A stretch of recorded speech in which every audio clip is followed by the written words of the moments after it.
ইবনে আব্বাস রাদিয়াল্লাহু তাআলা আনহু বলেন, কানা নবী সাল্লাল্লাহু আলাইহি সাল্লাম ইযা কামা মিনাল লাইলি ইয়াতাহাজ্জাদু, আল্লাহ রাসূল যখন তাহাজ্জুদ পড়ার জন্য রাতে উঠতেন, ফাকালা, তখন তিনি বলতেন, আল্লাহুম্মা লাকাল হামদ আনতা কাইয়্যুমুস সামাওয়াতি ওয়াল আরদ ওয়া মান ফিহিন্না, হে আল্লাহ তোমার প্রশংসা, আসমান জমিন এবং এর মধ্যে যা কিছু আছে সবার প্রতিপালক তুমি। ওয়ালাকাল হামদ আনতা নূরুস সামাওয়াতি ওয়াল আরদ ওয়া মান ফিহিন্না, প্রশংসা তোমার, আসমান জমিন এবং তার মধ্যে যা কিছু রয়েছে সব কিছুর আলো তুমি। ওয়ালাকাল হামদ আনতা মালিকুস সামাওয়াতি ওয়াল আরদ ওয়া মান ফিহিন্না, প্রশংসা তোমার, আসমান জমিন এবং আসমান জমিনের মধ্যে যা কিছু রয়েছে সবার মালিক তুমি। ওয়ালাকাল হামদ, প্রশংসা তোমার, আনতাল হাক্ক, তুমি সত্য, আকাউলুকা হাক্কুন, তোমার কথা সত্য, ওয়াল লিকাউকা হাক্কুন, বিচার মাঠে তোমার সাথে সাক্ষাৎ হবে এটাও সত্য, ওয়াল জান্নাতু হাক্কুন, জান্নাত সত্য, ওয়ান নারু হাক্কুন, জাহান্নাম সত্য, ওয়ান নাবিয়ুনা হাক্কুন, নবীগণ সত্য, ওয়াস সাআতু হাক্কুন, কিয়ামত সত্য, আর মুহাম্মাদুন হাক্কুন, মুহাম্মদ সত্য। আল্লাহুম্মা, হে আল্লাহ, শোনো, আমানতু বিকা, আমি তোমাকে মেনে নিলাম। আসলামতু বিকা, আমি তোমাকে মেনে নিলাম। ওয়া আনাবতু ইলাইকা, আমি তোমার নিকটে অভিমুখী হলাম। অবেকা খাসামত, তোমার সাহায্যে যে কোনো অন্যায়ের মোকাবেলা করেছি, করব। ওয়া ইলাইকা হাকামত, আমার কথাবার্তা দাবি দেওয়া সব তোমার কাছে পেশ করলাম। ফাগফির লি মা কদ্দামত ওয়া মা আখারত ওয়া মা আসরারত ওয়া মা আনতা বিহি, তুমি আমার আগের পাপ পরের পাপ, যা গোপনে করেছি যা প্রকাশ্য করেছি, যা তুমি জানো আমি ভুলে গেছি, সব তুমি ক্ষমা করে দাও। আনতাল মুকাদ্দাম ওয়া আনতাল মুআখির, তুমি আগে থেকে আছো, চিরদিন থাকবে। লা ইলাহা ইল্লা আনতা, তুমি ছাড়া কোনো মাবুদ নাই। ওয়া লা ইলাহা গায়রুকা, সত্য সত্যই তুমি ছাড়া কোনো সত্য মাবুদ নেই। বলতেন আল্লাহ নবী, খুব ভারী লাগলো। আকাশের দিকে মুখ করে বলতেন, যারা যুবক ছেলে তোমার জন্য সময়সীমা 7 দিন, আর যারা মুরব্বী মানুষ আপনার জন্য সময়সীমা 15 দিন বা 20 দিন, মুখস্থ করতেই হবে। ঘুম থেকে উঠে সূরা আল ইমরানের শেষের 5 আয়াত, রুকুর শেষ রুকুর প্রথম 5 আয়াত পড়তে হবে। তারপরে আপনি বলবেন, লা ইলাহা ইল্লাল্লাহু ওয়াহদাহু লা শারীকা লাহু লাহুল মুলকু ওয়া লাহুল হামদু ওয়া হুয়া আলা কুল্লি শাইইন কাদির। তারপরে আপনি বলবেন, আল্লাহুম্মা লাকাল হামদু আনতা কাইয়্যুমুস সামাওয়াতি ওয়াল আরদি ওয়া মান ফিহিন্না, ওয়া লাকাল হামদু আনতা নূরুস সামাওয়াতি ওয়াল আরদি ওয়া মান ফিহিন্না, ওয়া লাকাল হামদু আনতা মালিকুস সামাওয়াতি ওয়াল আরদি ওয়া মান ফিহিন্না, ওয়া লাকাল হামদু আনতাল হাক্কু ওয়া আদুকাল হাক্কু ওয়া লিকাউকা হাক্কুন ওয়া কাউলুকা হাক্কুন ওয়াল জান্নাতু হাক্কুন ওয়ান নারু হাক্কুন ওয়া নাবিয়ুনা হাক্কুন মুহাম্মাদুন হাক্কুন ওয়া সাআতু হাক্কুন।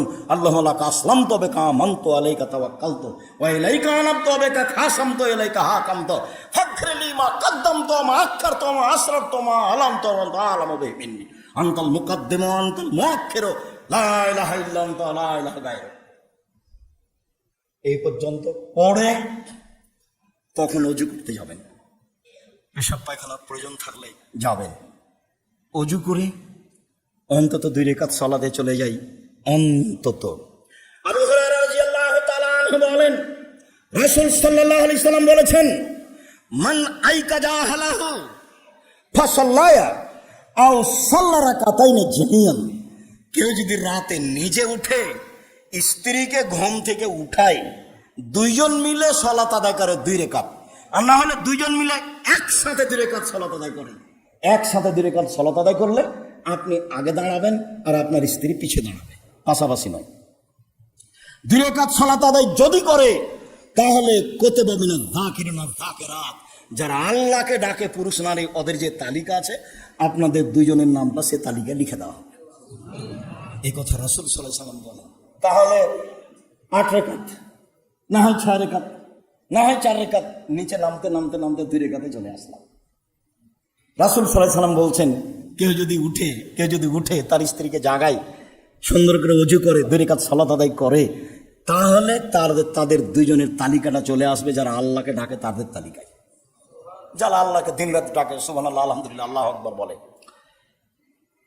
শরীক আল হাওয়াজেনি বলেন যে দাখাল তো আলা আয়েশাতা, আমি আয়েশার কাছে গেলাম, আয়েশার কাছে গিয়ে ফাসাল তোহা বেমা কানা একতাতিফু রাসূলুল্লাহ সাল্লাল্লাহু আলাইহি ওয়াসাল্লাম লাইলা। আয়েশা রাদিয়াল্লাহু তাআলা আনহা, আপনি একটা কথা বলবেন, আল্লাহর নবী ঘুম থেকে উঠে রাতে কি করতেন? তখন আয়েশা রাদিয়াল্লাহু তাআলা আনহা বলছেন, সাআলতা মা সালানি আহাদুম মিন কাবলিক, তুমি যে বিষয়ে আমাকে জিজ্ঞাসা করেছো এই বিষয়ে কেউ কোনোদিন আমাকে জিজ্ঞাসা করেনি, তুমি প্রথম।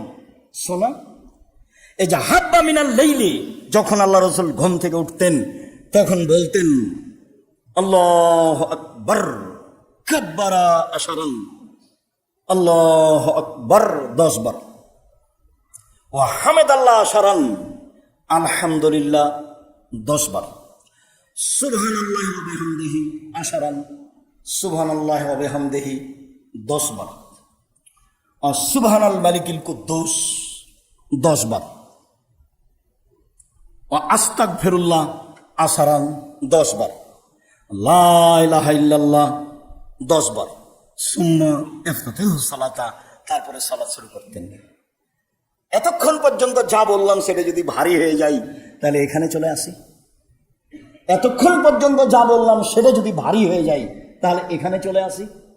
10 বার আল্লাহু আকবার, 10 বার সুবহানাল্লাহ, 10 বার সুবহানাল্লাহি ওয়া বিহামদিহি, 10 বার সুবহানাল মালিকিল কুদ্দুস, 10 বার আস্তাগফিরুল্লাহ, 10 বার লা ইলাহা ইল্লাল্লাহ, তারপর তাহাজ্জুদ পড়বেন। তারপরে একসাথে লম্বা সময় হয়ে গেল, হক না, 1 ঘন্টা তো ইবাদত করবেন। আল্লাহ রাসূল বলছেন আফজালু সালাতুল ফারিজা সালাতুল লাইলে, ফরজ সালাতের পরে সবচেয়ে উত্তম সালাত হচ্ছে রাতের সালাত। তো রাতের সালাত আমাকে আপনাকে কিছু না কিছু করতে হবে, করা উচিত। সম্মানিত দিনী ভাই বোন, আমরা আজকে জুমার খুতবায় আলোচনা পেশ করছিলাম রাতের সালাত।